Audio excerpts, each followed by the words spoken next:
ready to be mothers. Let me just cue this up.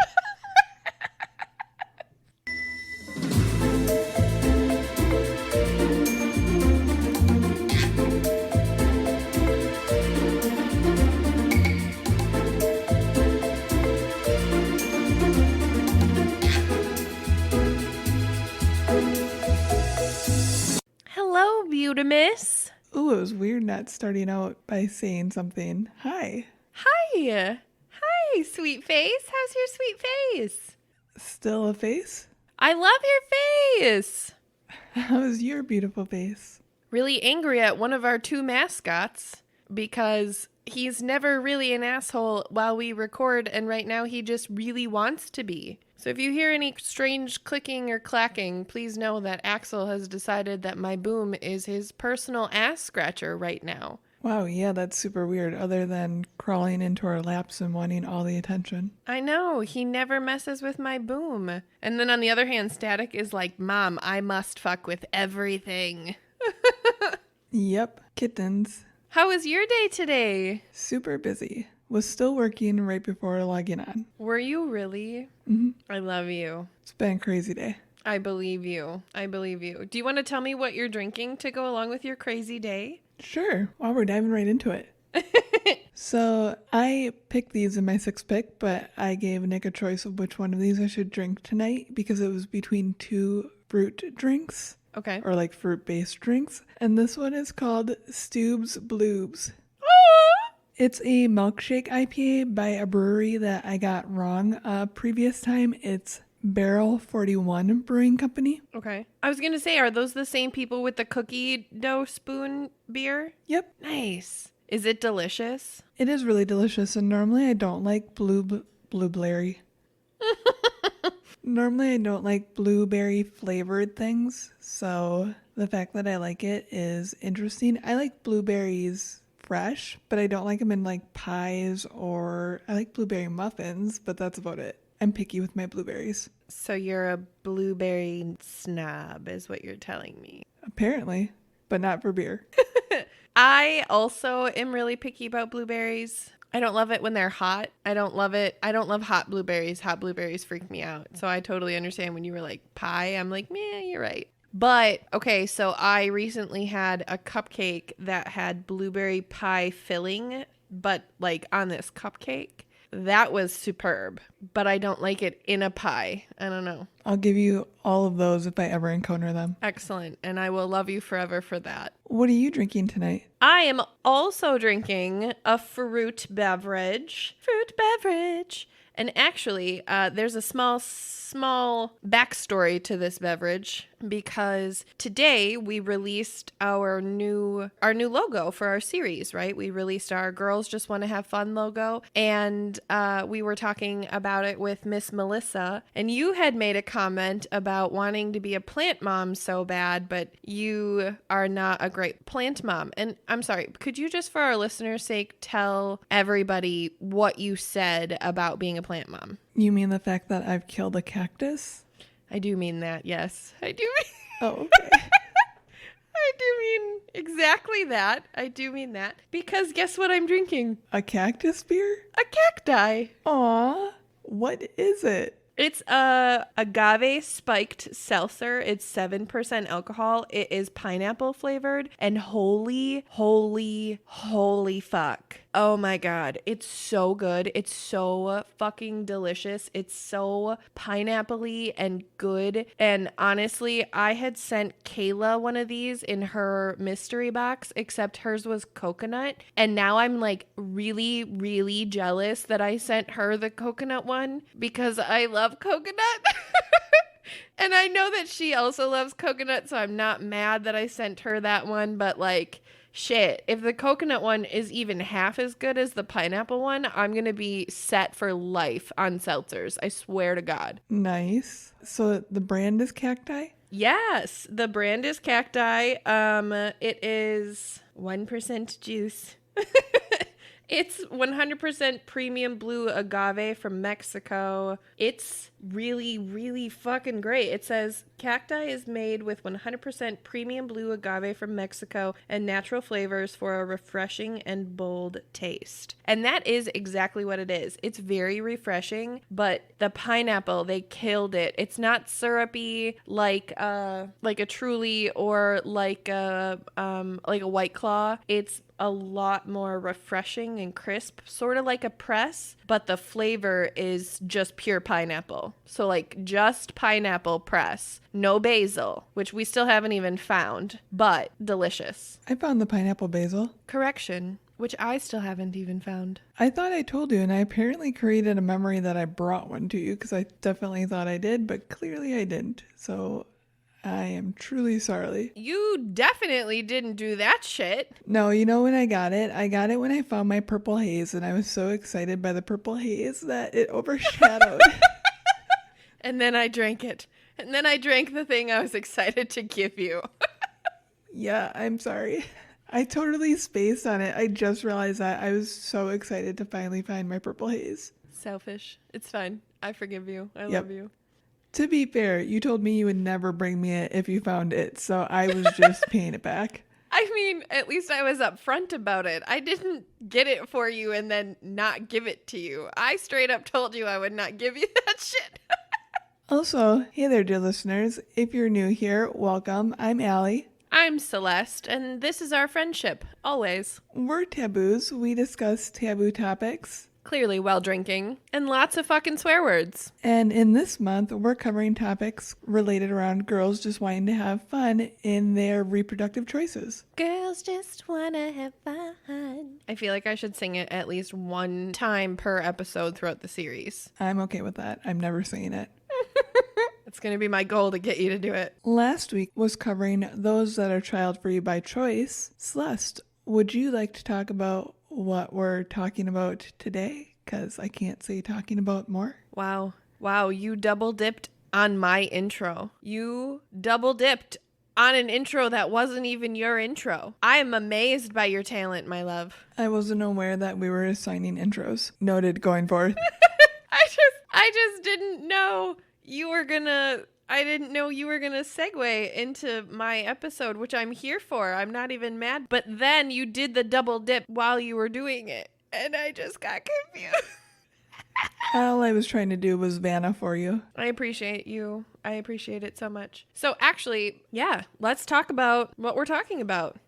I double dipped for you, baby. This week, we are going to be talking about a lot of things, specifically around mamas. Okay? There is going to be a section later for specifically the type of mamas that we are going to talk about. However, this episode is pre-pregnancy related. So we are talking about life before pregnancy, but not too far before pregnancy. Relatively in the vein of, I'm starting to think about having a child, or maybe I just got pregnant, or what if I were interested in having a child someday? That's really where we're going to start with this week's episode of this series. Sounds good. So before we really get into our pre-pregnancy content, I have a little pregnancy disclaimer that I would like to share for this episode, but also the remaining 2 episodes that will follow this one in this series, because truly we are going to talk about pregnancy this month. We are going to talk about the mamas with the bellies and the bumps and the babies. Not because other moms aren't amazing or their mothering is any less magical or valid, but because truly we need to talk about where humans came from. And there's a lot of stigmas in society around pregnancy as a whole. So we thought that this series would be perfect for this month because of Mother's Day and because there's just a lot that we need to appreciate our mamas for. Exactly.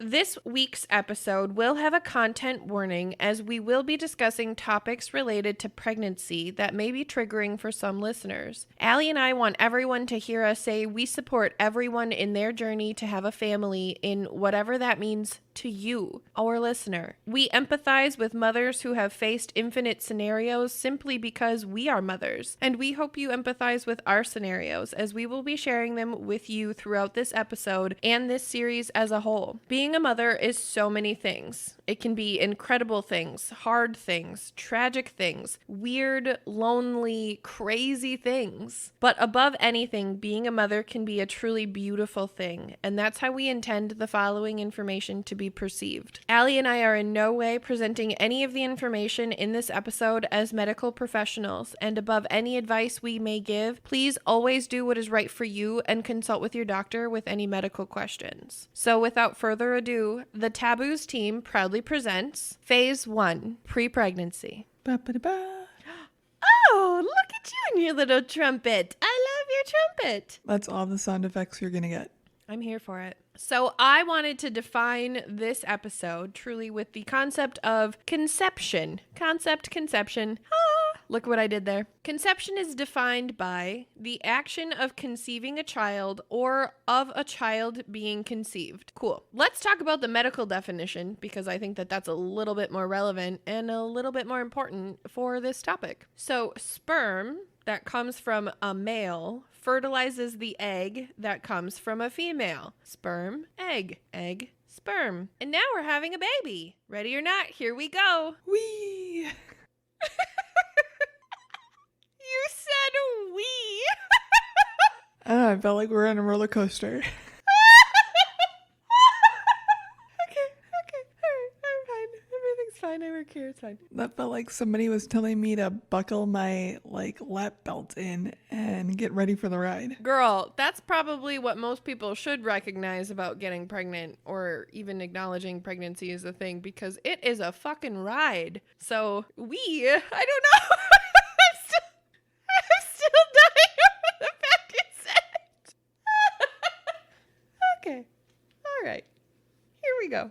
So I thought we should start with pregnancy throughout history. Why is this important, you may ask? This is how we exist. Ta-da! I would literally never ask that question. Some people are. Some people are asking, why is it important to talk about pregnancy through history? I'm not saying that's you, Allie. Do you know why I'm not saying that's you? Because you're on this podcast with me. I know you wouldn't ask something so foolish, but there are people who would, so we have to talk about it. Is that okay? Dear listeners, I hope you always ask why. Isn't that like a Michelle Branch song? Who the fuck is Michelle Branch? Hope you still feel small when you stand beside the ocean. I have no idea if I don't know the song because you're singing it or because I don't know the song. I hate you. To be fair, I don't exactly look... Nope. Still got nothing. I don't think Michelle Branch was in my mixtapes. She probably wasn't. She probably wasn't emo enough for you. It's fine. Yeah, you got any My Chemical Romance in that noggin? Welcome to the Black Parade, bitch. Oh my god, I knew that was the song you were gonna say too. Of course it is. Okay, so enough of that blast from the past. Let's talk about a different kind of blast. One that Allie says goes wee. So the article that I referenced was called Get Me Out, Making Babies Through the Ages, and the excerpt itself is Get Me Out. It was a NPR radio broadcast thingamajig. I don't know. It was like a radio article, and then this excerpt is really what I pulled from as far as some of the research and information that I got, because I thought it was well done. And the writer of this was Randy Hutler Epstein. I had similar thoughts. Okay, Randy Epstein. This section is called, quote, Eve's Doing, Birth from Antiquity Through the Ages, end quote. So this article literally opened with, quote, Eve, the first woman to become pregnant, suffered from excruciating pain during the delivery because she cheated on her diet. God told her not to eat an apple, but she was tempted by the serpent's claim that forbidden fruit would endow her and Adam with worldly knowledge. In God's fury, he transformed the serpent into quote-unquote belly-crawling creatures. Shout out to prehistoric snakes that actually had little feet. He then turned to Eve and said, quote, I will greatly multiply your pain in childbearing. In pain, you shall bring forth children. Okay? Okay. The article continued to say, the thought pattern was then set. Women deserved pain. Duh, that's so logical to me. And clearly from our virginity episode, we talked about that up and down, how Eve set the precedent forever about women being dirty and vile and evil because they bleed every month. Like, this is not different in my mind, and I guess I just never really thought about it. We all know how I feel about biblical precedences. We do indeed. Let's talk about some more of them. Oh, joy. Oh, can't wait. In 1591, Euphane McLean was burned at the stake for asking for pain relief during the birth of her twins. Wow. Mm-hmm. What? Quote, Why? Wait. Okay, hang on. Go ahead. Okay, no, please continue because you might answer this question that I have in my head. So please continue. Okay. Quote, attitudes did not change much as safer anesthetics were discovered in the Middle Ages. Most people thought that they were fine for surgery, but never for childbirth. Devout men and women believed that the pain in childbirth was a quote-unquote heavenly duty. If you couldn't endure the pain of childbirth, how would you possibly handle the ups and downs of motherhood? That was the philosophy. Pain relief became somewhat acceptable when Queen Victoria asked Dr. John Snow for a whiff of chloroform to ease her delivery during the birth of Prince Leopold on April 7th, 1853. 300 years later, it took a queen delivering not her first child for this to become somewhat okay. Also, I love that Jon Snow delivered Prince Leopold in the library with the candlestick. I'm just loving that Jon Snow was the first one to help out his queen. I bet he knew nothing. Exactly. I love us. Quote, birth from antiquity through the Middle Ages was an all-girls affair orchestrated by men who had never seen a baby be born. Ha ha ha ha! It was considered obscene for a man to enter the delivery room. Yet, they wrote the guidebooks, doling out advice based on hunches handed down for generations. In 1522, Dr. Wirt, a German doctor, was sentenced to death when he was caught dressing like a woman and sneaking into the delivery room. He was cross-dressing to get medical advantage, and he was sentenced to death. Okay, thank you for saying why he was cross-dressing and sneaking in, because I was wondering if he was doing it to learn or if he was just being a weirdo. Okay, so the article didn't clarify, but I would assume, truly, given the fact that he was a doctor and he went to these extents, to these lengths, that he wasn't doing it for getting his rocks off. I genuinely believe, given this small paragraph from this article, that he was in there to really study the birth process, because I just don't want to think about it in a different way, I think. Yeah, I prefer to think of him as a good guy too. We're just going to stick with that narrative. Yeah, but then in that narrative, he died for being a good doctor. Well, at least it's a good reason narrative.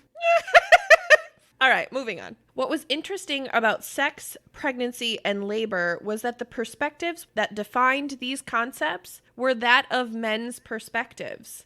It was men's words of wisdom or ignorance that were a man-made concoction of myths, herbs, astrology, and superstition. So according to male doctors at the time, it was, here's some sage, here's some rosemary, the stars are aligned, you're going to have a baby and it's going to be great. Okay? For hundreds of fucking years. Mm-hmm. Quote, nearly everything was about good sex and good thoughts and eating and drinking the right things. Again, according to male doctors. The woman's perspective, however, as far back as 1500 BC, probably even earlier, according to this research, women had access to all sorts of explicit information about sex, pregnancy tests, abortions, and contraceptives. Shout out to last week's episode and the sponge birth control. Fuck that shit. That shit has haunted me since I learned about that. I literally had a nightmare about it. No, thank you. You know that sponges are still around, right? Stop talking about it. I hate it. I hate it.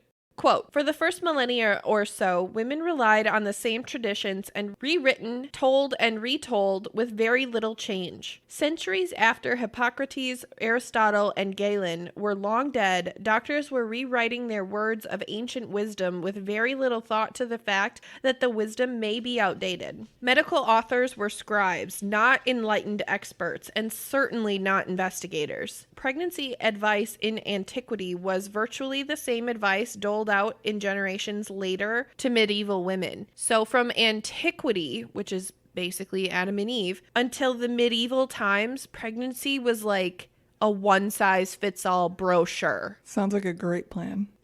Sometimes experienced midwives learned a thing or two to tweak the process, but the books did not change.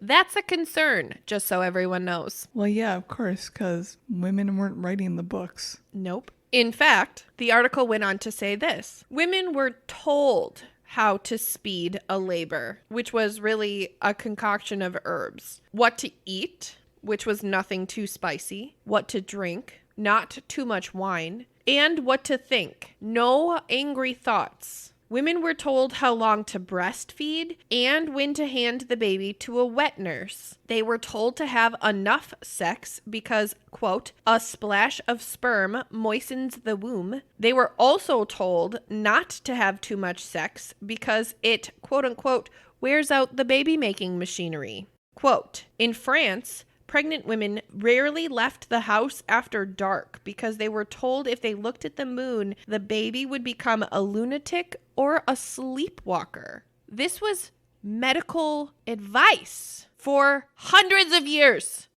Yes, none of this is shocking to me. Fascinating, but not shocking. Fascinating, disturbing. I didn't say shocking. And also, I just really recognize that all of these concepts, what I really struggle with, what I'm really mad about as I'm wearing my favorite shirt that says feminism is my second favorite F word. If y'all don't know what my favorite F word is, you don't listen to enough of our fucking podcast. However, I truly recognize that women were told by male doctors all this shit about what they're supposed to do with their bodies. And yet the other women in the picture were not allowed to tell other women how to handle the experiences that men could never possibly speak to. That pisses me off. Yeah, I agree. I'm glad times have changed.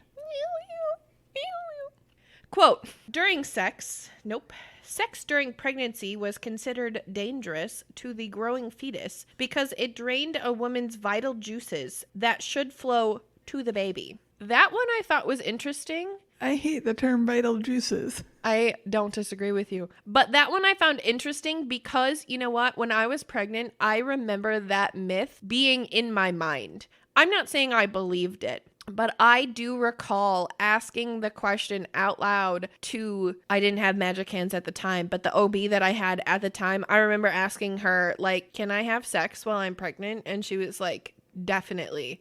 Why do you think you couldn't? And I was like, I don't know. Isn't it going to hurt the baby? And she was like, no, you're an idiot. And I was like, okay, thank you for telling me. Have a great day. So I really recognize that this myth I think is still prevalent. I really do. Along with I want to go back for just a second to the don't eat spicy food and don't drink too much wine. This is not me saying that fetal alcohol syndrome is not real. It absolutely is. However, I recognize that the parameters that are outlined from the fucking 1500s are still outlined today. And to what degree are they valid? Right? To what degree is a glass of wine going to hurt you? Is one glass of wine going to cause fetal alcohol syndrome? Likely no. Should you take that risk? That's up to you. That's your decision. But I recognize in eating spicy food, that's bullshit. Eat all the spicy food you want to. You're not going to hurt your baby by eating spicy food. In fact, you're probably going to up your baby's ability to process capsaicin. Shout out from the girl who can't process capsaicin. Yeah, I definitely think there's a lot of myths that are rooted in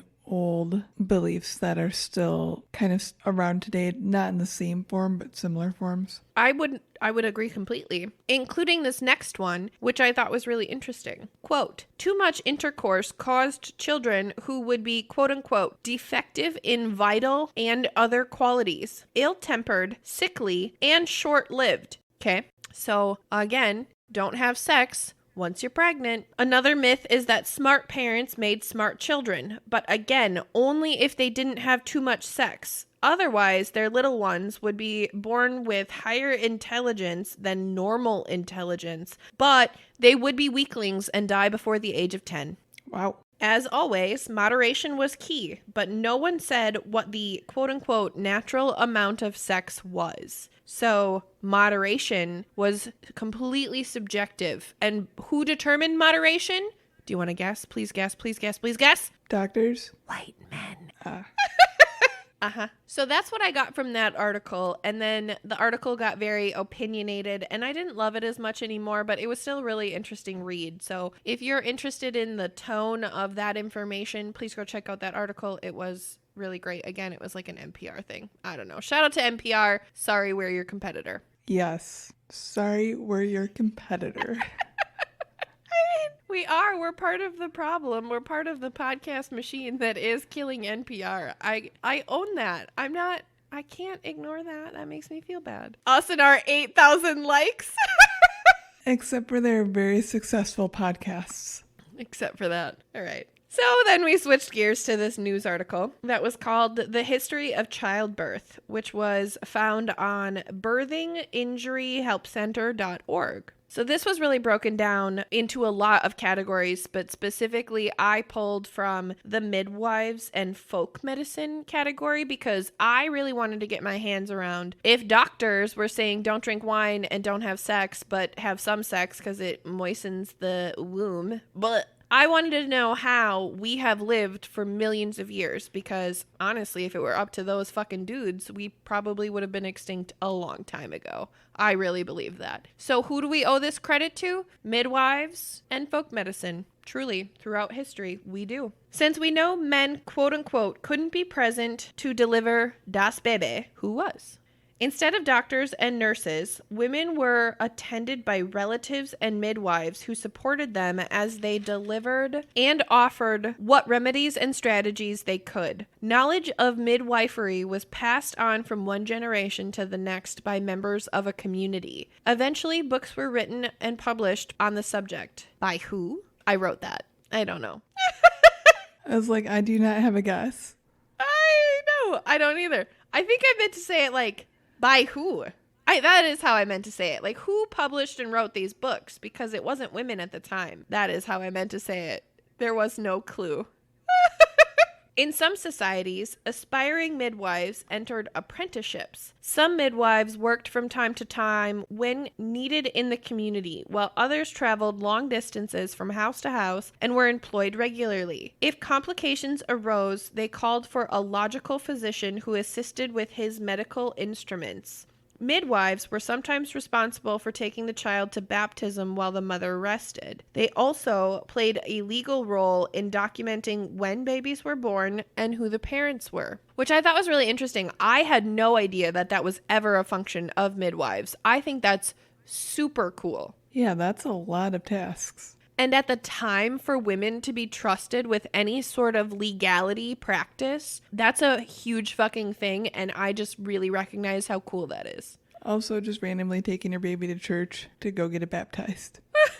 That I did think was weird. Here's Peter. Bye. I'm going to take a nap now. Peace out. I'm going to bring him back to his mother later. It's going to be great. She's sleeping.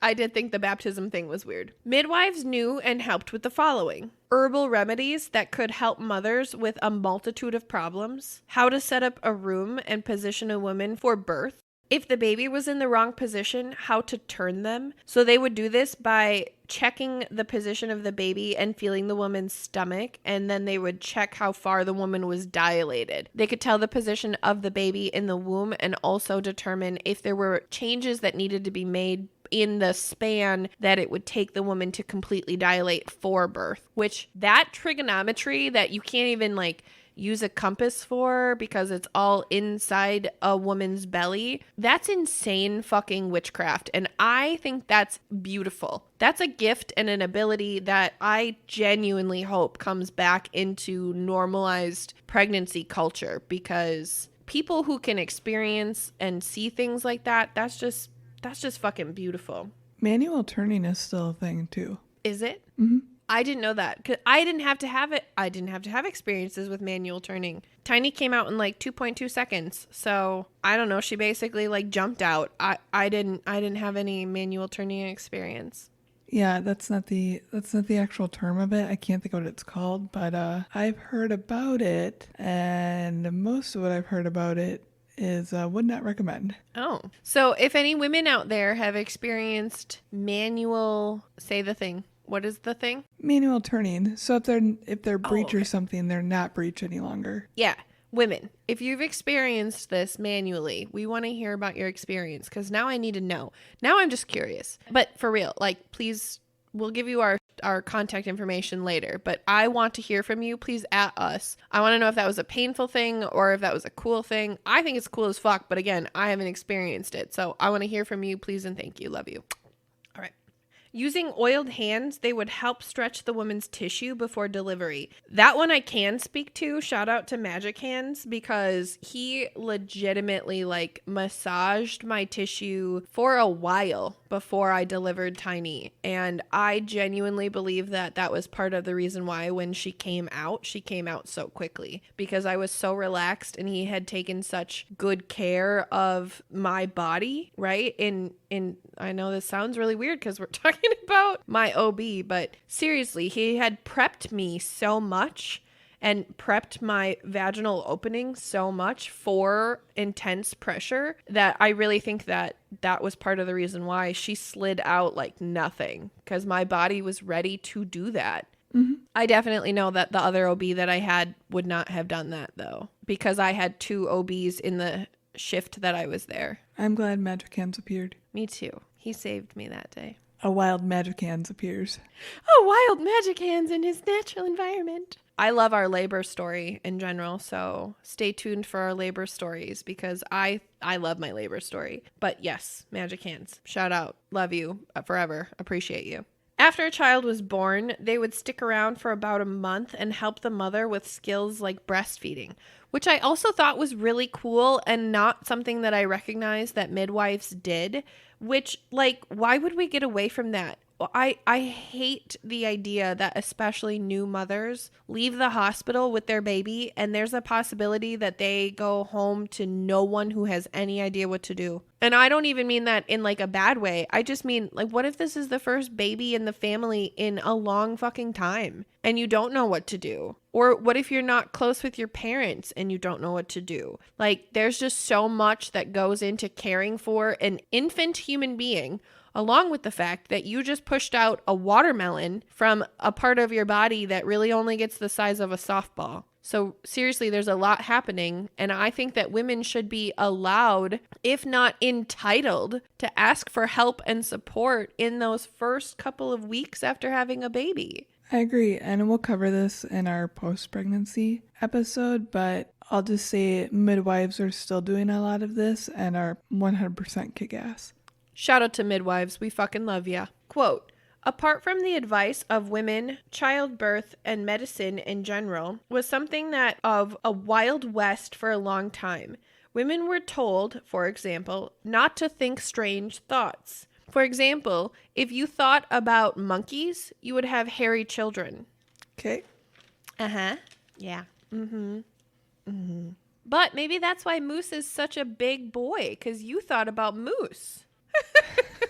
Yes, definitely. I'm just so fucking kidding. Theory is proven. Quote, midwives too were sometimes accused of witchcraft if something went wrong with the pregnancy. Throughout history, midwives have been members of every social division, from the upper crust of society to the lower working class. Formal training and classes eventually became available to midwives. Despite the efforts of midwives, childbirth was risky for both the mother and the baby. In medieval times, as many as 1 in 3 women died during childbirth. Mm-hmm.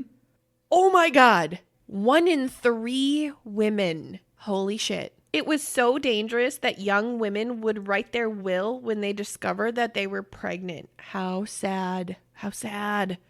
Infection, postpartum hemorrhage, inexperienced midwives or doctors, and obstructed labor were common causes of death.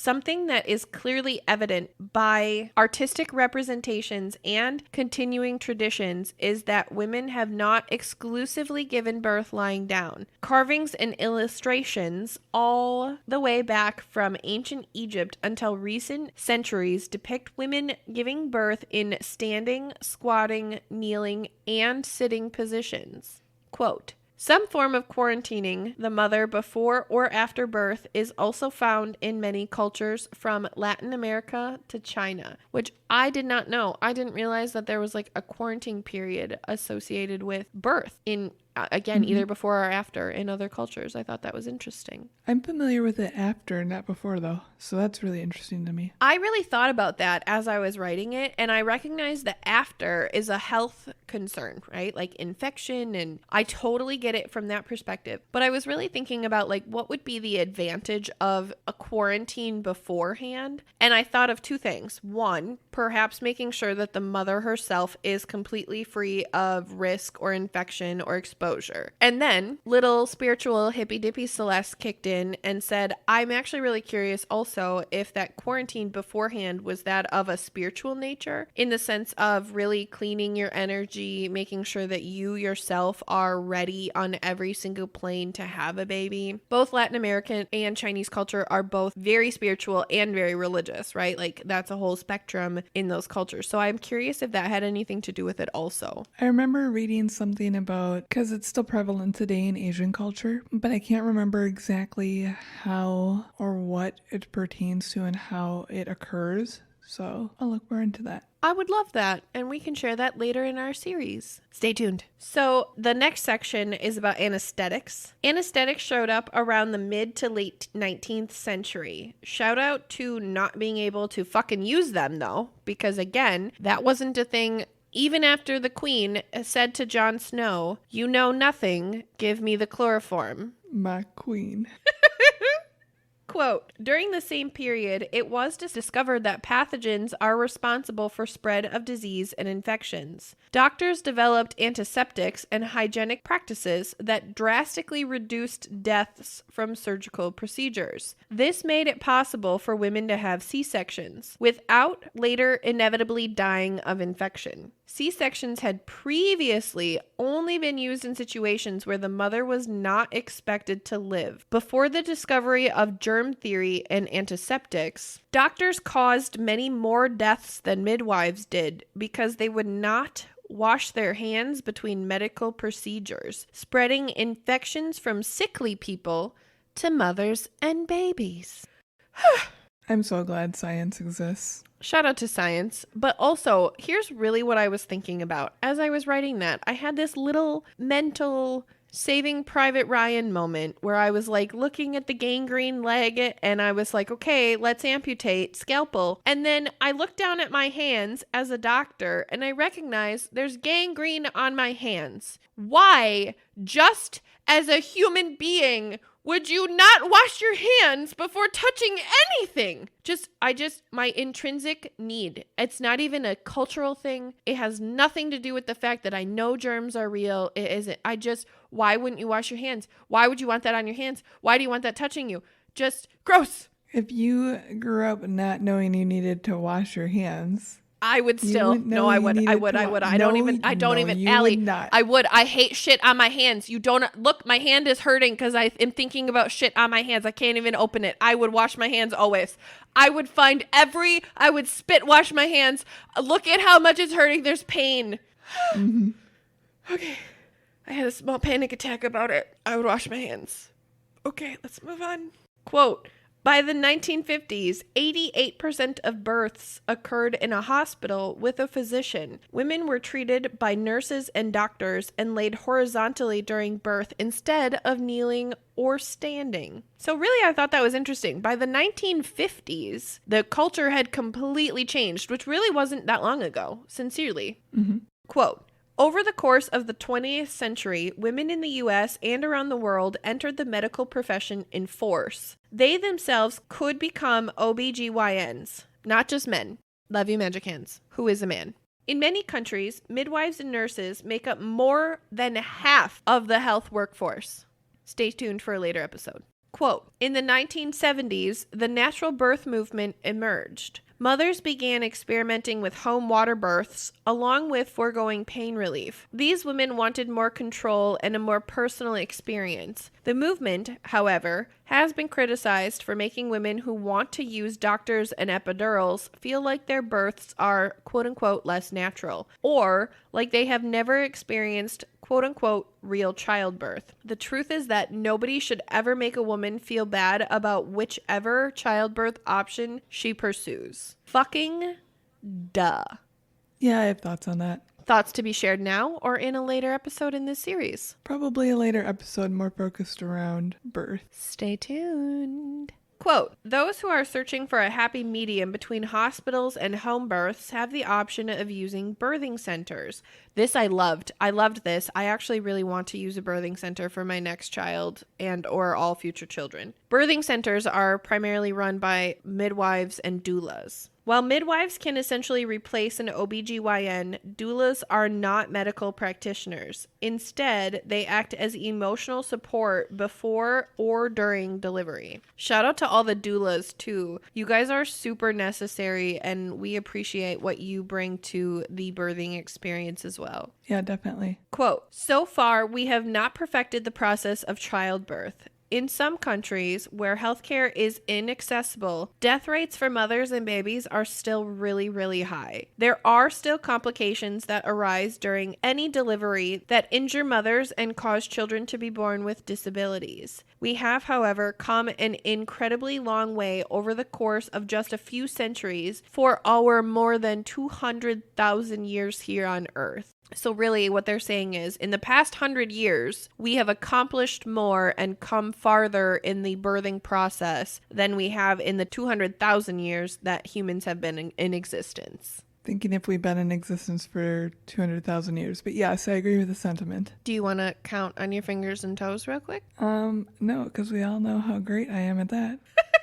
Fair. So that's really what I had about history, and I thought that that was all really, really interesting. And I thought, even though it wasn't like a full in-depth look, I thought it was a really indicative picture of not only how far we've come, but the options that are available when it comes to giving birth and getting pregnant, and just in general, like how far we as human beings have come in this entire concept. Yeah, leaps and bounds doesn't even remotely cover it. Agreed. So the next thing that I want to cover is types of moms. So there are a bunch of ways to become a mom, and I pulled this from bounty.com, which I was really underwhelmed with, so please hold on. According to bounty.com, the other ways to become a mother are through surrogacy, adoption, and fostering. But wait, there's more. According to Celeste, mothers can include stepmoms, grandmothers, sisters, aunts. They can include your pets, plants, and rocks. Oh my, I have a rock. His name is Frank. I love him very much. All of these mother figures are meaningful and valuable in their own respect. However, for us to move forward with the rest of this conversation, we are going to talk about moms who have, in fact, given birth to a child, if not multiple children. That's going to be the tone for the rest of this series. And yes, that's part of this episode as well, but other types of moms deserve shout outs too. Those moms are just as valid and just as important. It's not really even a different type of mom, but I mean, really, when we boil it down, it is. It's not different or less valid. Being a mom is the hardest job there is, and you get credit for that in whatever way you show up as the mom. Yeah, 100%. Truly, the call out here is this specific series is about pregnancy. Yeah, thanks, Allie girl, for saving me right there. You didn't need saving. You were perfect. You're perfect. So, the place that I wanted to take this next is how do you know when you're ready to have a baby, right? Because currently in our series, we're not pregnant yet. We're still in the stage of pre-pregnancy. So how do you know when you're ready to have a baby? I really wanted to ask that question, and I typed this into Google, and don't you fret. I got some answers for us. Are you ready for those answers? Please tell me you came across the video where it's like, can you tell when you're pregnant? No, love that video though. Oh my God. Remember when we used to binge that shit? We watched that. There's probably like 1 million hits on that video on YouTube, and we are probably like 500,000 of them. I'm not even joking. Pregnante. Pregnant. Pregante. I love that fucking video. But no, that's not what I found. I found what's out there according to how society sees this question, which is so great. According to todaysparents.com, the article is titled 15 Signs You're Ready to Have a Baby. Again, this is the first thing that comes up on a Google search, okay? That means, for anybody who doesn't know how Google works, it's either the highest paid article or it's the top clicked article. So that means there's a lot of motherfuckers who think that this is good information. I'm just telling you. The article started with this quote, and this should set the tone. Quote, "You have an ovulation kit, or 5, some baby names in mind, and your sister's old maternity jeans in your closet. But are you ready to be a mom? Find out if you show the signs. Because if an internet list says you're ready for a baby, you're definitely ready. Are you ready to talk about what the list says?" This is not actually some shitty satire based on Cosmopolitan, right? No, this is todaysparent.com. Jesus Christ. So just wait. This reads like some shitty satire based on Cosmo. I don't like it. Just you fucking wait. I already hate it. Although that description was half me. I already hate it. All right, let's buckle in for some more hate it. Number 1, you love nights in as much as you love going out. Sign number 1. Sign number 2. Okay. You have witnessed a tantrum and it didn't make you run for the closest condom. 3, please keep in mind there are 15 of these. I'm really excited. You don't mind drinking alone. Quote unquote, because these are just the bullet points. And then there was, don't you shake your head at me yet. Just you fucking wait, because I have to read the paragraph that came from this article before you can react to drinking alone. Okay? Okay. Quote, "You know those long days that make you want to unwind with a glass of wine and a couple of fun girlfriends? Well, it's hard to meet your girlfriends when you're a human milk machine and you're waking up every 3 hours. But wine, in parentheses, safely consumed in moderation of a few hours before you plan to nurse again, will always love you." End quote. This has to be satire. If this is actual advice, I'm really upset. Allie, I'm telling you, I don't think fake. I don't think this is funny. I also hate the moms need to drink wine. Like, I can't think of the terminology that I'm looking for. Like the connection where moms Stereotype. and wine are a thing that have to be a thing. Thank you. Yes. We talk about those all the time and I couldn't think of the word. We really do. Thank you. And you couldn't. You're welcome. I love you. Number 4. Number 4 really, really, really was good. Number 4 is, you have shown your breasts to everyone who needs to see them. Followed by the quote, "This is as good as they're ever going to look, so now is the time to show them off. They might get huge when you're pregnant or nursing, but they will be pretty veiny and incredibly deflated like sad, flesh-colored balloons. Oh, and should you choose to breastfeed, there will be even fewer people in your social circle who haven't seen them than people who have. So maybe take a picture of them today in case you ever want to show one of those many, many, many people that say what they used to look like." End quote. Wow. Number 5 is you don't mind sharing. Number 6 is bodily fluid is not, quote unquote, that disgusting. 7, you can't stop looking at other people's babies. 8, you are well rested. 9, you find yourself eating your friends' crusts and leftovers off of their plates. 10, your clothes are machine washable. 11, you're a night person and a morning person. 12, To be fair, I wish somebody would have shouted out 10 to me prior. to be fair, no, you're not wrong. 10 is legit.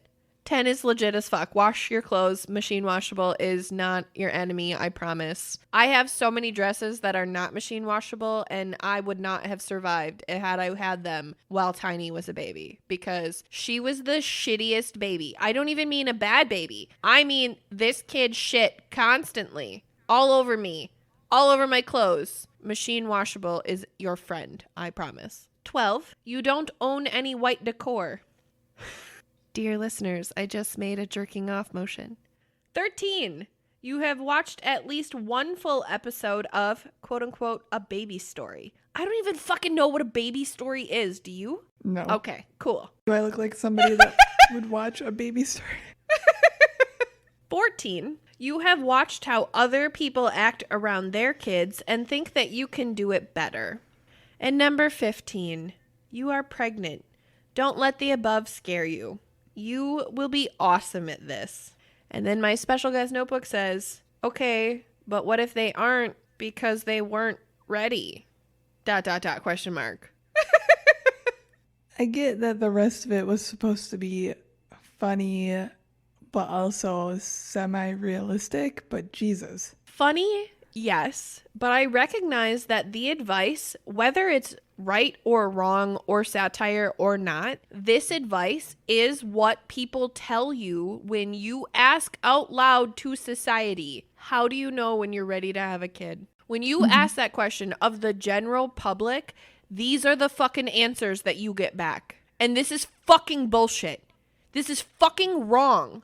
If this is how our society is going to look at the culture of becoming a mother and pregnancy as a whole and starting a family, you guys, we are progressing fucking backwards. Humankind has to be better than recognizing that pregnancy means that your boobs are going to turn into flesh-colored fucking deflated balloons and you can't drink. There's more to life. There's more to this experience than that shit. And I promise your tits and your alcohol consumption are the least relevant problems that you will face before having a child. Get your priorities straight. Ask a real and reputable resource. Ask a bunch of real and reputable resources. I just really need society to hear this wake-up call. We can't keep talking about pregnancy like this. We can't. This really shouldn't be the number one article. It shouldn't. That's also part of my fucking problem. Humans made that the number one fucking article. Society made it that way. And like I said before, whether it's the top paid article or the top viewed article, it doesn't matter. Either way, it's the number one search result. And I can promise you, as a 20-year-old girl who thought she was ready to have a fucking baby, this is the article I would have read. This is the article that would have brought me comfort as I was laying in bed scared out of my fucking mind because I was pregnant on accident by my abuser. And my daughter is the best thing to ever happen to me, but that doesn't change the fact that I was scared fucking shitless. And this is the article that I would have read, and this is how I would have justified that I was ready to have a baby. This is it. This is the checklist that I would have looked at. And that's wrong. That's wrong. Because 20-year-old Celeste didn't know the real fucking priorities. Because we don't talk about them like that. Mm-hmm. So should we try again? Should we ask the question again? How do I know when I'm ready to have a baby? But this time, should we use real people's answers? Mm-hmm. Excellent. So I did a little request on my Facebook, and these were some of the responses that I got from some pretty incredible people in our lives. The first being Emily N. Shout out to Emily and her beautiful, beautiful family. Quote, I don't know if you're ever, quote unquote, ready. You can have all your ducks in a row. Good house, good job, healthy, feeling quote unquote set to take on parenthood. But every child is different and every child has different needs. My husband and I have good jobs, a roof over our heads, and the ability to provide our children in any means necessary. Nothing prepared us for some of the obstacles that we faced with our children having needs outside of the normal food, shelter, clothes, etc. Although our situation is different, it's because our children came from a place of abuse, neglect, and trauma. Some of the things that we have encountered in parenthood, there isn't a quote unquote how to or quote unquote prepare for story. There is just simply and unconditionally giving your all to help these tiny humans navigate the world we live in as best you can. End quote. That was beautiful. I thought so too. And Emily really does have the cutest, most precious little children, and I'm so happy for her and her family. Huge hugs and love and light to Miss Emily, because you bring me so much joy, and I love seeing your family on my timeline. Thank you, thank you, thank you. The next came from Samantha B, and I loved this answer. Quote, my husband and I decided we were ready after we talked it over and decided if our parenting styles matched. We wanted to make sure that the way that we disciplined and the way we interacted with our kids in general worked. It didn't need to be the same, but we needed to know what we were willing to compromise on and what we stood firm on. End quote. Yes, all that. That makes me super happy. Shout out to you, Samantha. Real. My notebook says, girl, yes. That is an aspect of parenting that so many people do not talk about until it's too fucking late. If you're literally sitting there daydreaming with your partner about having a baby, that's totally cool. That's fine. Enjoy that daydream. But if you're really starting to think about setting up a family structure with somebody, you need to look at them on their worst day and really think, if this person had to dole out punishment to our child, how are they going to react? Am I going to like that reaction? Am I going to tolerate their reaction? How am I going to react to somebody coming at my kid? Because truly, parenting is a 50-50 balance, no matter what your fucking situation is. I recognize I don't have a 50-50 situation, and my child is still a 50-50 balance between her father and I. That's just how it works. It's just how kids are. So you need to know going into the situation that you have a solid partner in that and you guys share the same values. Because if you don't, one of you is going to undermine the other and the other parent is going to constantly fucking be the bad guy. And that game sucks. Yeah, here's the thing. For those people that are getting into having a child with a partner, or I should say with a partner in the picture, you need to be willing to have that nitty-gritty conversation and open conversation about your parenting styles and get it out there so there isn't anything unexpected, because the unexpected does harm to the child. So that needs to be level set. Thank you for also saying that inconsistency brings harm to the child. Absolutely. Absolutely, without question. And that's also where I'm coming from in the undermining versus bad guy perspective too. That literally is creating confusion and manipulation tactics for your kid. And I'm not saying that all of that's bad. I'm not saying that that's not things that your child's not going to experience in their life naturally. Of course it is. But you set the precedent for how your child reacts to all situations in or outside of your house, given the exposure that you give them. If you're constantly giving them mixed messages because you and your partner have opposite parenting styles or discipline styles, that's a problem that you're creating of your own account. That doesn't make you a bad parent, but really it is something that you need to take into consideration and to a degree accommodate for. Alex K, via my girl L, shout out to Alex and L, said, quote, when we are ready to give up the time for ourselves to dedicate to a child because all other aspects of our lives are more than stable and manageable, and we can adequately devote our time and energy to raising a good human being, that is when we're ready to have a baby. I thought that was a great answer, so shout out to Alex for sharing that perspective, which meant a lot to me, especially because Alex is a man. Shout out to our child-free episode where we ask the question, what are hobbies? Real. The next quote is from my girl Brooke. Shout out to Brock. I love you. Miss you. Kisses to my Kai. Quote, you're ready when it happens, no matter how ready you are for what's really to come. The next quote is from Lair Bear. Quote, my guess is if you wait until you're ready, it's too late. I made that face too. You just keep making that face. Love you, Lair. Love you, Lair. Yeah, I can't help but make that face. I know, same. That's why I wanted to share it though, because I thought that was a really important perspective to share. I agree. Amanda J had another really important perspective to share, and that is, quote, well, I'm 33 years old and we've been married for 9 years. We were ready about 8 years ago. Sometimes life doesn't give you the cards that you're looking for. I don't think that anyone knows what quote unquote ready actually is. What I do think is that if you have room in your heart to love someone, a little tiny human unconditionally, no matter what the cost, that is what I think ready is. When your whole heart can love someone to the end of the earth, that's when you're ready. When you care about their health and safety above your own, that's when you're ready. I thought that was a really important perspective too, because I feel like so many parents don't recognize intentionally or unintentionally that their child's well-being comes before their own every single moment of the day. In good moments, in bad moments, it doesn't matter. And that's not to say that you're selfish for taking time for yourself, but your child's needs must be met before your own. That's the deal. That's what parenting really is. And it's my position, if you're not ready to commit to that, you're not ready to have a child. Yeah, you are literally always on. There is no backseat driver in this job. Even when you're on vacation. I really mean that. I'm not even saying like a mom vacation. I really mean you're on vacation and your baby is home with grandma and grandpa, right? Cool. You're on vacation. I guarantee you, though, you think about your baby at least 100 times a day, even though you're on vacation.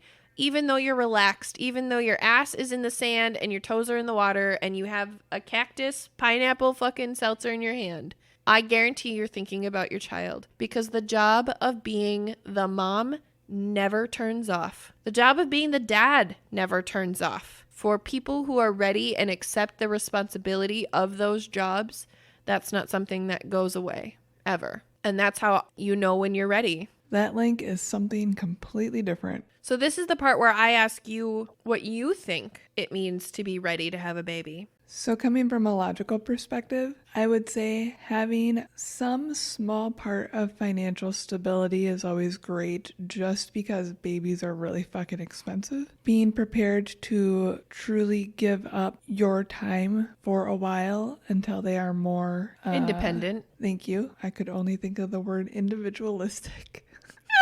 Not the term. That too. And honestly, when you're prepared to be completely overwhelmed by how much you adore this little person, like, it is crazy the connection that you will have with your child. And you might not have it right away, and that's totally fine, but it'll get there. And it's overwhelming and totally scary at times, and it can hit you like a ton of bricks, but it's awesome. Also, be prepared. Train yourself with sleep deprivation, potentially. Just a tip from me to you. Allie likes just the tip, just so you know. I love that. I think that those are super valid things to be ready for, right? And I am ready boxes to check. I think that's completely valid. How about you? I think you're ready when... Here's the thing. I recognize I wasn't ready. I do. But I also recognize I was never gonna be ready. I recognize that the way that I had Tiny is the way that I was meant to have Tiny. I am very much a gloves off kind of girl. I have to experience it. I have to just do it. And in my situation, I recognize that was as ready as I was gonna get. Could I have been more financially prepared? Sure. Could I have been a better place in my life? Without question. My baby daddy's a fucking abuser. Like, yes, I could have been in a better place, okay? Ew, I called him my baby daddy. I've never done that. Gross. I take it back. He's not that.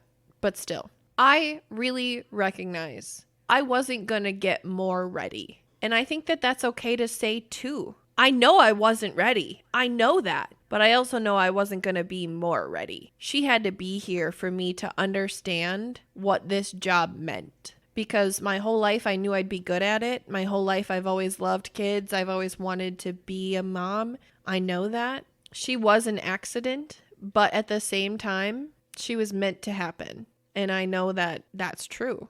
So really, if that's what ready looks like to you, that's okay. Everybody's ready looks different. I think that that's also an important thing to look at. I agree, and I definitely think that is 100% valid. Thank you. I also recognize that as much as I was ready, I wasn't ready. Exactly. So, And I think that that's what most people would tell you about their experiences, no matter where their family journey led them, no matter what hoops they had to jump through to get to the place that they call their family. I don't think anybody's fucking ready for the shit show that comes with having another life to be responsible for, one that looks like you and smells like you and talks like you, but then at the same time looks and sounds and talks and thinks like someone else that you know. You can literally see yourself and this other human being combined in this little tiny thing that you made, and it's just fucking beautiful. But you're never gonna be ready for it. Ready is a state of mind. And I welcome everybody to get as close as you can to it, because that's the best you're going to do. I think there are steps you can take to be more prepared. Agreed. But I think prepared and ready are two completely different words in this scenario. Exactly. Entirely. And thank you for saying that again, because I think that that's an important message to capitalize on. I really do. So the next question I searched was, quote unquote, things I should know about getting pregnant, because I thought that that was a really big deal too. Nobody ever told me what to expect about getting pregnant other than, guess what? At some point, you're going to look like you swallowed a basketball. That's what I knew about getting pregnant at 21 years old. So this was important to me for this research, and I did a very similar concept to what I did to the previous question. So this article is 17 things to know before you try to get pregnant, and this came from babycenter.com. This is a lot better, but please know, I still don't like this. 1. Schedule a preconception visit. Guess what? If you're already pregnant, you don't need a preconception visit. 2. Consider genetic carrier screening. That's actually really valid. 3. Take folic acid. Watch out for vitamin A. Okay. I'm not knocking prenatal vitamins, but also, if prenatal vitamins make you sick, don't fucking take them. 4. Give up binge drinking, smoking, and drugs. Get help if you need it. I'm just going to leave that one Thanks there. for clarifying. I know. I was like, I'm just going to leave that one there. 5. Stock your fridge with healthy goods. Healthy foods. Goods, foods, goods. I don't give a fuck. Healthy shit in your fridge. That's what the article says. Mm-hmm. 6. Check your caffeine intake. Okay. 7. Aim for a healthy weight. That one specifically, I have a personal issue with, and also I thought it was really interesting that one of the in-person real people life experiences hit on weight. So we're going to come back to that. Weight has like an extra highlight on it. 8. Pay attention to the fish you eat, because a raw fish is bad for pregnant women. Mercury. Don't eat mercury. Don't eat mercury. As I look up and see Freddie Mercury with his fist in the air. 9. Create and follow an exercise program. Okay. Jesus. 10. I mean, I do this, but Jesus. I know, but are you ready for 10? Because 10 was a great, I definitely thought about 10 before I got pregnant. Are you ready for number 10? Yes, I'm ready for 10. See your dentist. Oh, yeah, because pregnancy can kill your teeth.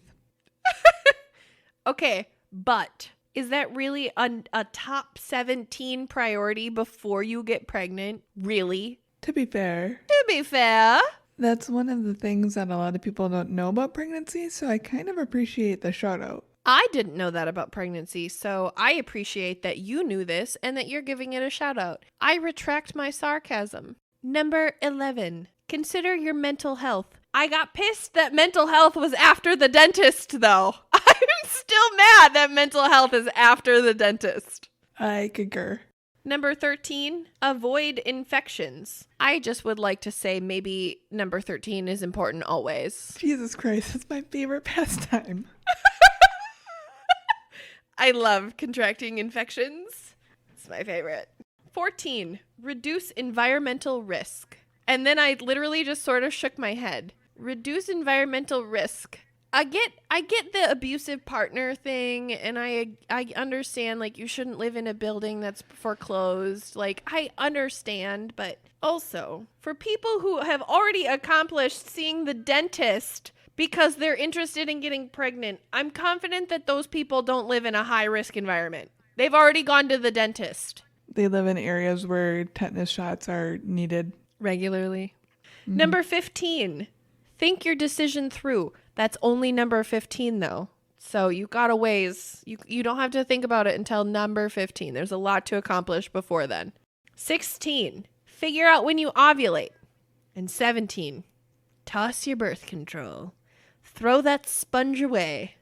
Goodbye, sponge. Celeste is really glad to see you go. No, really get rid of the sponge regardless, because the sponge is fucking terrible. If you need other forms of birth control, there's so many other options. Just even non-hormonal ones. But the sponge can't be a thing. Dear listeners, if you use a sponge as a form of contraceptive, apparently Celeste is paying for your new contraceptive method. That's not true. Your old contraceptive method just really hurts my soul, and I dislike it, and I can't think about it. So let's move on. So I took this question back to, again, my Facebook, and I got some really fantastic feedback that I really wanted to share because I thought that this was amazing advice. And this is shit that I really would have wanted to hear before I got pregnant. Like, this is the shit. This is really what women need to be talking about. This is what the articles need to be talking about. This is what pre-pregnancy advice should look like because this is real. This is real women who have experienced this, who are not making a joke of it, who are not being shitty about this, who understand that every woman's experience is different. But these are the things that she wishes that she would have known. Why would we not take that advice? That's literally, go back to the history portion of our episode. That's how medical advice started to begin with. Why would we turn away from that and go to the fucking articles that make fun of women for being pregnant? I just really think that this is more valuable. So are you ready to hear what some of our favorite people had to say about what they wish they would have known before they got pregnant? Definitely. All right. My girl Emily said, quote, I wish that I would have known mom guilt exists even for moms that are always with their children. And I wish that I would have known that there would have been competitive energy between myself and my mom. I thought that being a mom myself would bring us closer, but I feel like everything I do is wrong to her. I just want her to acknowledge that I am a good and intentional mom. I really appreciate what Emily had to say because sometimes I feel that way, that my mom and I are in a competition to be the best mom to my daughter. And I am constantly confused by that energy because I'm her mom. And she's my mom. So I don't know why we're fighting over who gets to love the baby the most because I'm her baby. Yeah, mom/parent guilt is fucking insane. Like, dear God. Super, super insane. Natalie M. said, quote, I wish I would have known how real mom shaming is and that everyone has an opinion about your parenting, how real mom burnout is, and that it doesn't make you any less of a mom. Mom burnout is real as fuck, you guys. Yep. And it really doesn't make you a bad mom. Everybody experiences it. It's part of the fucking territory. Literally just had to have Nick talk me down last week, 2 weeks ago.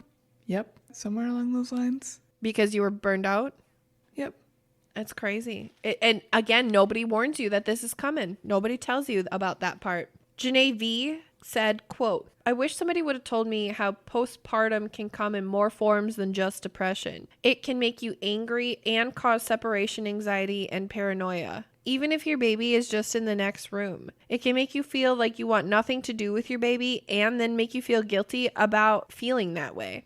I was under the impression that PPD was just waves of emotion, but it's so much deeper than that. Mm-hmm. Stay tuned for our post-pregnancy episode. Leah T. said, quote, I wish I knew how bad maternity leave was for my mental health. Not everybody enjoys it. Unfortunately, I am one of the people who felt trapped by it. I wish I would have learned not to put as much weight on developmental milestones. It caused a lot of unnecessary heartache and stress. I also wish that people would have warned me how terribly pregnancy can be both physically and mentally, and how I am not alone in not enjoying it. But there's nothing wrong with me for not enjoying it. And lastly, the inability to breastfeed is incredibly common, and I wish that I had learned more about the quote-unquote Fed is Best initiative before I felt my son and I were victimized by the militant pressures of breastfeeding from both society and lactation consultants. That's real. What was her name? Leah. Dear Leah, please be prepared for our rant in 2 episodes on the breast is best that is within our hospitals now, because I experienced that. I hear you and I feel that, and I am 100% here for that rant. Let's get it. Stay tuned. LB said, quote, that your man may never understand how much you hate your mom body, even though you love the ones who gave it to you. That's real as fuck. Yep. Dana L, shout out to our Black Women Matter episode. We absolutely love Dana. Thank you for always loving us and supporting us and sharing your opinions with us. We are so grateful for you. Dana said, quote, I wish I had been prepared to know that my kids are people too. Just because I'm their mom doesn't mean I'm right all the time. That's a huge fucking thing that I wish I would have known about parenting, because I walked into this shit thinking that I knew what the fuck was going on. And guess what? Half the time I don't. Yeah, no, I don't know what I'm doing 99.9% of the time, so. Real. And you guys hear my kids swear all the time. It's hard keeping in mind that they're people with their own wills and goals, and you have to, respect that while maintaining your own sanity. Real, and it's hard as fuck. Shout out to Miss Holly from our infertility episode. Holly said, quote, multiples happen. And I said, quote, and they're all real as fuck. Oh my God, we need to replace shit happens with multiples happen. Multiples happen. Jenny H said, quote, my advice to all moms, new or not, is don't listen to quote unquote what's right, because only you know what's right. Follow your gut, because mama always knows what's best for her child. And I thought that that was the best advice that there was to give, honestly. There need to be more people out there who give advice to mothers that include just trust yourself. Just trust your body. Because even if you don't know what your body is doing to react to this situation, our bodies instinctively know how to provide for our children. So just listen. Listen to the way that they cry. Listen to the way that your body reacts. Listen to the way that your breasts react to crying. There's such a language that I really feel like nobody talks about. And it's not, women aren't empowered in motherhood. And I don't understand why. And they should be. So this is us empowering mamas. Trust yourself as the mama. Your body knows how to take care of the baby. And that's okay. Yeah, I agree. Your intuition knows what's best for your child. No matter what works or doesn't work, you as the mama will adapt and just trust yourself through that process. The very last thing that I wanted to talk about as it relates to pre-pregnancy is the question, where do babies come from? Allie, do you want to share with our listeners where babies come from? I once watched this movie called Look Who's Talking, and I highly suggest it as a documentary. Kirstie Alley? Who else is in that? John Travolta? I think No. No. Who is that? Isn't it John Stamos or John Cusack? I think it's a John. Is it even a John? I think it's a John. But I loved Who Was Talking. I love Who's Talking. Look Who's Talking. That was such a good movie. I don't disagree with that recommendation. My answer is sex. Sex. Sex. Aside from sex, also IVF or other infertility treatments. But then I also, just for shits and giggles, I asked Tiny where babies come from. And would you like to know her answer? Yes. Tiny said, quote, mamas. End quote. Aw. I thought that was a great answer. So that is everything that I had for pre-pregnancy. Stay tuned for the next part of the series, which is pregnancy. Bum-ba-da-bum. I learned a ton here today, but honestly, I just wanted to say that my favorite part was all of the responses. I agree completely. And as I really think about what I learned here today, other than I learned a shit ton about midwives and doulas that I didn't know before, which I really appreciated. And also I learned some different birthing techniques that I myself might look into with my next child. So that was also really cool. But yes, the perspectives shared by other moms and other people who have given this genuine thought and who take the concept of parenting very seriously. Because it's a very serious thing. Yes, it can be fun and it can be beautiful, but girl, at the end of the day, this is the hardest fucking job you will ever have. There is no overtime. There's no paid vacation. There's no dental insurance. It's terrible. And the working conditions are brutal. And your boss is a small dictator. sometimes who doesn't even speak the language that you speak. It's awful sometimes, but you got to be ready no matter what. And if you want to be a great parent, being a great parent's not that hard. I really think that's an important piece that a lot of people don't talk about either. Mm-hmm. I agree. Really, food, shelter, and emotional and mental support for your child. Love. Mm-hmm. I mean, yeah, love's important too. I think though that's the thing that I want to just end this on though. I think that a lot of people have children because they don't know what love looks like, and they think that having a baby will bring love into their life, and without question, it will. It will bring love into your life. But if you don't know how to love, figure that out before you have a child. That's really the advice that I think I have to end this with. And that's something that I didn't learn from this episode. But as I was reading the information that's out there versus the information that our listeners and our people, our humans shared, the difference that I read between the lines is some answers are responded with love and others aren't. And parenting really sincerely comes down to basic needs and love. I don't think that you can successfully raise a child without that entire spectrum. Yeah, exactly. Awesome. I loved this episode though, and I thought this was a fantastic start to our Girls Just Want to Have Fun series. You mean a fantastic second episode to our Girls Just Want to Have Fun series. Okay, you're right, but we started talking about pregnancy. Our pregnancy portion of this series. Ba-ba-da-ba! I don't know what Fran Drescher voice you took on twice during this episode, but... Let me have my moment. So, dear listeners, if you also enjoyed that voice